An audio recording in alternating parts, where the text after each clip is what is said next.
a Tuesday while I'm recording this video, and NXT's about to come on very shortly. I just thought of a very good video idea that I think I could do. NXT superstars that I think will get called up this year in a big 2025. Because every year there's the WWE draft, multiple NXT superstars do get called up to the main roster. In this video, I'm going to be saying people that I think will, and there's a big possibility that they will. So let's hop into today's video. Number 1 is Trick Williams. Now, if you said 2 months ago to me, will Trick Williams get called up in 2025? I most likely would have said no. The number 1 reason is because Trick Williams is the face of NXT. He's the guy who carries the NXT championship. He's the most popular guy in NXT. He's the most over babyface. He's the biggest babyface actually in the NXT. And him losing the title at New Year's Evil to what's his name? To New Year's Evil against Oba Femi, and he was the one getting pinned. Kinda says he's not really the face of NXT anymore.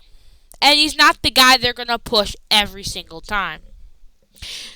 That's what I've gotten from that, at least, because something, or maybe, and I think this is where we say Trick is over. He's already over with the crowd. He's one of the biggest baby faces in all of WWE.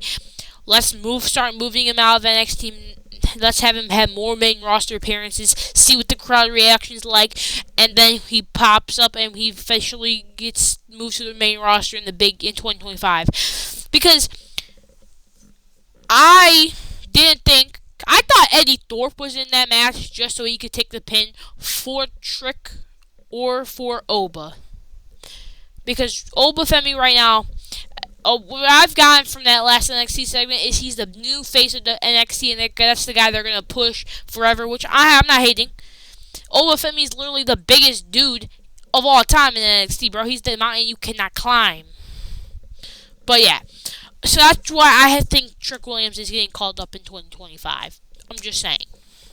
Next up, we got the former Women's NXT Champion, Roxanne Perez, and Roxanne Perez had one of the longest title reigns in 2024 into 2025. And, I'm just going to say this right now with a straight face and so much confidence that I really do actually think that Roxanne Perez is officially ready to move up to the main roster. And honestly, I think there's a good chance she can appear in the Women's Rumble this year, like she was last year. Because, and it's not gonna be a one-time thing. She's probably gonna move there for officially. Because she's already had 2 good NXT Women's Championship reigns, and one as a babyface and one as a heel. She can play, and I feel like they're gonna do this thing because they already did her babyface run. They moved over to her as a heel. They want to see if she can work better as if she can do both. And we've seen it with Carmelo Hayes. We've seen it with Braun Breaker. Braun Breaker, when he first came to WWE and he was in NXT, he was a babyface. And then his last year in WWE, in NXT, he was a heel. They wanted to see if he could play the heel character. And now I think since they found out she could play a heel character, which, to be fair, could be better than her babyface character, I think it's finally ready to move on to the main roster. And granted, she's probably going to have 1 or 2 more matches with Julia for the NXT Women's Championship, but I think she's going to lose those matches, and I think maybe in April when WWE draft comes up, or maybe when they're just ready to move her up, they're going to take her, move her up to the main roster, and she can be inserted right into the women's mid-card division. And the reason why I say women's mid-card division, even though she could totally be a women's world champion right now, I think for people that got called up to NXT from women that got called from NXT, they should go to mid card first, like they're doing with Braun Breaker, and they should form their characters in the mid card division, and then eventually, when WWE's ready and when they're ready, they can move up to the World Championship scene. Like, I feel like with the women's mid card titles, it's gonna allow so much room, especially for people like what's her name? That James, that finance lady, James, who's, you know what I'm saying? I don't even know her name. I don't know. All I know is she's appeared like twice on the main roster when she got called up. Like, I don't even know her name, but I think she's been out for a long time. Like, have changed her character first off. No one cares about finance. Second off, just literally put her in the women's mid-card division and develop her character. She'll be fine. That's all you need to do. Obviously, we already know, people that watch NXT and watch every single WWE show know what Roxanne Perez has in general, but to build her character a little bit more out so other people can see as well probably will help as well. So, yeah. That's just my personal opinion. She would get called up this year since she lost her NXT Women's Championship, and she's done basically everything in NXT. Second up is Ethan Page. Now, Ethan Page, you could even debate when he debuted, like last year. He was ready to go up to the main roster. But, they wanted to see if the crowd was could react to him. They wanted to see if he was good enough yet. They wanted to see what the crowd thought of him, and they wanted to get him like introduce and get him smooth in to the WWE system, which I think was a win-win for him, especially because he won the NXT Championship, and you can see that WWE really has high praise for him since the literal second or third match, he won the NXT Championship in only 42 days with the company. So that actually does say something to him, and I feel like his character, he already had a face-to-face with The Rock. That's how much trust they have in Ethan Page. And I feel like when he eventually moves up to the main roster, they're literally gonna put him in the mid-card division. Maybe he can put them in the, I say he starts in the mid-card division to, build his character out even more, that ego-ness. And let's never put this man as a babyface. Ever. Keep this man as a heel, though. Ego, got him with that smile. You know what I'm saying? You have to keep him like that because, first off, let's be honest with you. This guy is a fantastic heel in this ego character. It's just great. And he's not all about smiles. We saw what he did to Javon Evans and what his current run in NXT is like. He doesn't have to do anything else in NXT. He's main roster ready, and I feel like there is a big possibility he could be in the Men's Rumble this year. Because the Men's Rumble this year is stacked. We have John Cena, Roman Reigns, CM Punk, Seth Rollins, I'm pretty sure Drew McIntyre. So this Rumble is stacked with legendary and great talent. And putting Ethan Page in there, and we don't even know, maybe The Rock will be in there. We don't even know. But if we slide Ethan Page in there, he can get eliminated by one of the main roster people. We know for sure to win the Royal Rumble this year will not be Cody Rhodes, man. He won't be the winner, bro. Hey, maybe not. I don't know. Maybe Cody decides to want to win his third Rumble in a row. I'm joking. But yeah. Get this man, Ethan Page, onto the main roster. By the way, Obafemi. I know Obafemi just became NXT champion, but this reign does not have to last a year long. This reign could literally last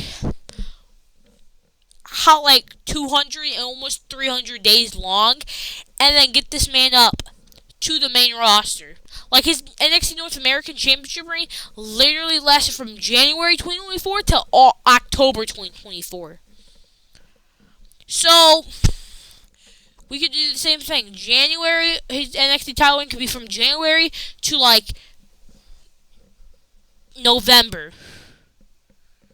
Literally have this man have a long title reign with the NXT Championship. And then eventually, because everybody knows this man's dominant. He's like the next Brock Lesnar. He's the next, honestly, everything. So honestly, just put this man on the main roster already. Don't even put him in the mid-card division yet. Actually, you know what, we could do that in the main roster, honestly. Idea. Have him and be inserted into the mid-card division so we can have an Intercontinental Championship match with Braun Breaker, so we can have the greatest match I've ever seen in my life. And you probably, obviously they were both, Braun Breaker and Oba Femi were in NXT at the same time, but Braun Breaker was on his way out of NXT. Oba Femi just started his NXT career, so we got time, bro. We got time. Make it happen right now, bro. Oba Femi versus Braun Breaker would be the greatest match I've ever seen in my life. Yeah. So that's just my opinion. Bring this man Oba Femi to the main roster. Wesley has done everything there is to do in NXT, except being NXT champion, but the second longest reigning ever NXT North American champion, dominant babyface, one of the most beloved babyfaces in NXT formerly, and I think they're doing the same thing they did with Braun Breaker and with Roxanne Perez. He started his career out as a babyface. Babyface all the way until July of 2024. Now he's in this heel arc where he's really never been a heel before.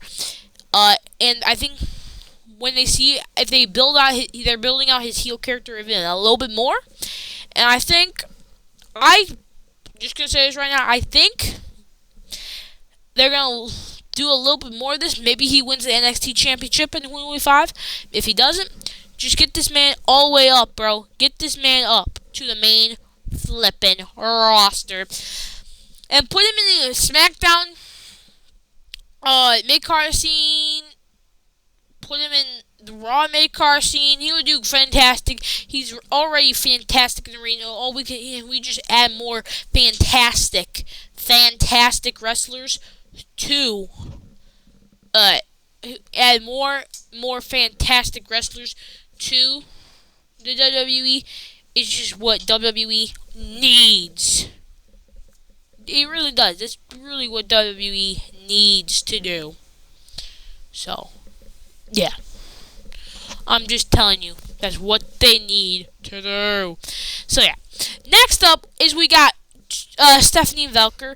Now, I know Stephanie Velker just made her debut not that long ago. And, appeared in the NXT not that long ago, 3 and 4 months ago. But she's too good to be in NXT right now. Have her win the NXT Women's Championship from, what's her name? That one, Julia. Have her win the NXT Championship from Julia. And then call her up after she loses, man. She's too good. She's too good in the ring. I don't understand why she wasn't already on the main roster. Again, I understand. I actually understand why. To get her introduced to the main roster system, or to the system of WWE, and get it already or something. They really just that's why they have most of these talents go to NXT in general. They're just to see what they can do, and to see how the crowd responds to them.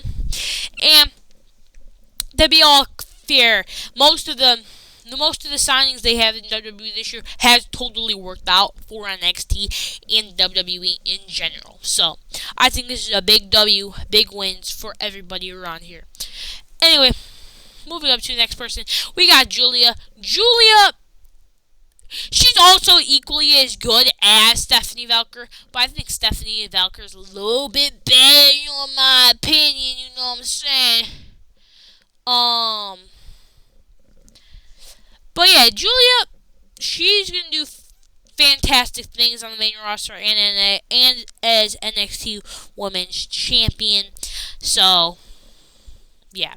Literally, do not ever, bro. If you got, I don't think WWE could have this type of character fail. It's just too good, bro. And the aura she has is just incredible. Too good. Her aura is through the roof. Too much. Please.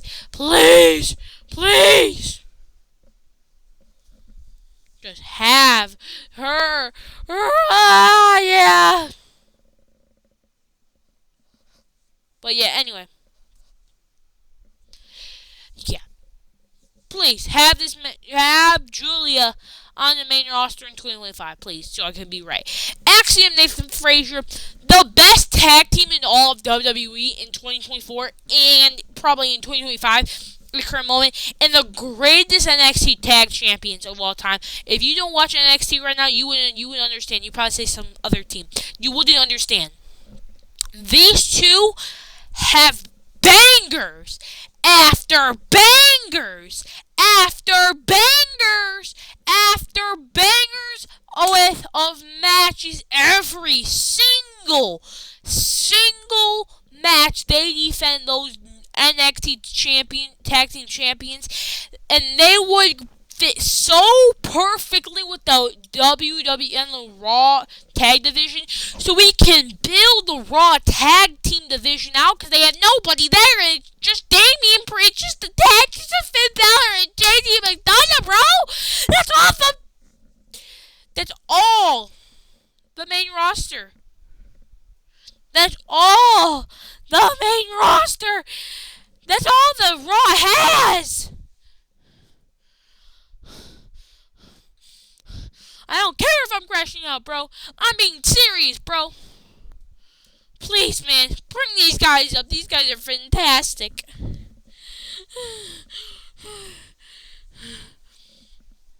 By the way, Jacy Jayne, because she's fantastic and she's one of the most underrated wrestlers in WWE right now and in NXT, and I feel like she should have won the NXT Women's North American Championship, but guess what? No, they gave it to dumb Fallon Henley. Nobody even cares about Fallon. I could care less about Fallon, honestly. I'm being completely honest with you. Have Jacy Jayne as champion. I could care less about this, the Wave and Fallon Henley. I could care less about it, bro. Let's be completely honest, bro. Let's be completely honest. Honestly, I really just said, sorry to get, add more people to this list. Probably shouldn't have. Because it took forever to get a picture of her, but yeah. But that's all I guys have for you guys today. Hope you guys have a beautiful rest of your day. See you tomorrow. Subscribe. Bye.